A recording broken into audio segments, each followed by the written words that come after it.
साथियों, आज हम बात करेंगे एक ऐसे स्टार की कि अगर आप इस सितारे पर सफर करें तो 1 सेकंड में लाहौर से कराची पहुंच सकते हैं। जी हाँ, सिर्फ 1 सेकंड में, यानी पलक झपकते में। इन स्टार्स को कहते हैं हाइपर वेलोसिटी स्टार्स। इन्हें स्पेस के सबसे तेज रफ्तार स्टार्स माना जाता है। इनकी स्पीड आमतौर पर 1000 से 1500 किलोमीटर फी सेकंड होती है।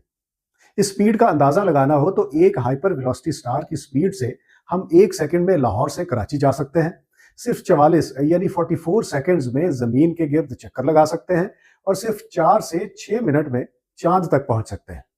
इसके मुकाबले में सूरज के गिर्द जमीन सिर्फ 30 किलोमीटर फी सेकंड के हिसाब से घूमती है और मिल्की वे के सेंटर के गिर्द सूरज 220 किलोमीटर फी सेकंड की स्पीड से चक्कर लगाता है।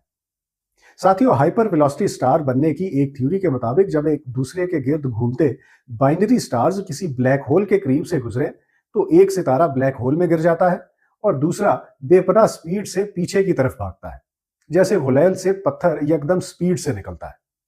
और दूसरी थ्योरी के मुताबिक जब बाइनरी स्टार्स में से एक सुपरनोवा की शक्ल में फट जाए तो दूसरा स्टार बहुत तेजी से बाहर की तरफ निकलता है और हाइपर वेलोसिटी स्टार बन जाता है। साथियों, न्यूट्रॉन स्टार्स की तरह हाइपर वेलोसिटी स्टार भी स्पेस में अपनी टाइप की मुनफरिद और इंटरेस्टिंग बॉडीज हैं। हाइपर वेलोसिटी स्टार बेपनाह स्पीड से आगे को जाता है, तो न्यूट्रॉन स्टार्स बेपनाह स्पीड से अपने मदार पर घूमते रहते हैं, बिल्कुल एक लट्टू की तरह। और ये स्टार्स हमें यह एहसास भी दिलाते हैं कि कायनात कितनी वसी और हैरान कुन फिनोमेना से भरी पड़ी है। तो अगर आपको साइंस, साइकोलॉजी और हिस्ट्री में दिलचस्पी है तो मजीद वीडियोस के लिए फॉलो करें माई डे ट्री।